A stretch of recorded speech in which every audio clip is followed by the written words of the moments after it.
तो सच है, वो संसद का वो असल तो झगड़ा यही है। आपने बहुत अच्छी बात कर दी।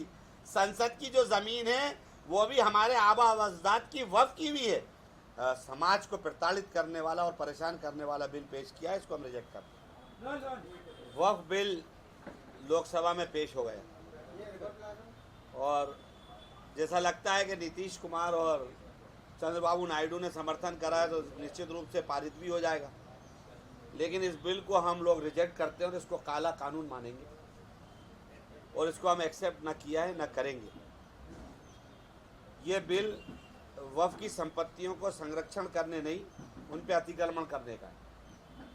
एक इसमें अमेंडमेंट में उन्होंने एक लाइन बढ़ाई है कि कलेक्टर की जगह हमने उससे बड़ा अधिकारी रख दिया, जिसको नीतीश बाबू ठोक ठोक के कह रहे हैं कि उन्होंने अमेंडमेंट कर दिया।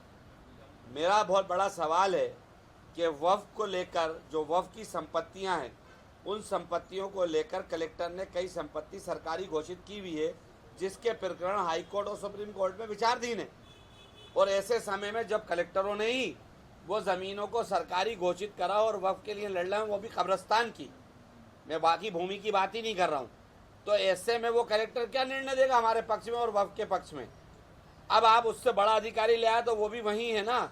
अगर आपको करना था तो ट्रिब्यूनल को ताकतवर करना था। अगर आपको वक्फ की संपत्ति को बचाना था तो आपको अमेंडमेंट में कहना था कि डेज फिक्स किए जा रहे हैं, इतने दिनों के अंदर इतने समय में वक्फ की संपत्तियों का निराकरण होगा। वो तो आपने कुछ करा नहीं। आपने केवल एक समाज को प्रताड़ित करने वाला और परेशान करने वाला बिल पेश किया है, इसको हम रिजेक्ट करते हैं। ये भी कहा जा रहा है कि महिला पदाधिकारी बनेंगे। ये एक सेकंड इशू है कि महिला पदाधिकारी बनेंगे, दूसरे समाज का बनेगा, ये एक हास्यप्रद है। मेरी ज़मीन, निजी ज़मीन, मैं अपनी ज़मीन वक्फ कर रहा हूँ, देख रेख के लिए गवर्नमेंट टेक ओवर है, वक्फ बोर्ड टेक ओवर है। अब वक्फ बोर्ड में आप कहते हो कि दूसरा समाज टेक ओवर करेगा, तो ये एक मजाक वाली बात है। लेकिन क्योंकि हम ओवरराइट जितने भी उनके अमेंडमेंट हैं उसको सबको रिजेक्ट कर। लेकिन तो सच है, वो संसद का वो असल तो झगड़ा यही है। आपने बहुत अच्छी बात कर दी। संसद की जो ज़मीन है वो भी हमारे आबा अजदाद की वक्फ की भी है और ये बात समझना चाहिए, वक्फ संपत्ति सरकारी नहीं है। ये निजी लोगों ने, न नवाबों ने, न राजाओं ने, न बादशाहों ने नहीं दी थी। ये आम जनता ने अपनी ज़मीनें चैरिटी के लिए वक्फ करी थी, उस पर ये लोग कब्जा करके बैठे। वोट जाएंगे आप लोग?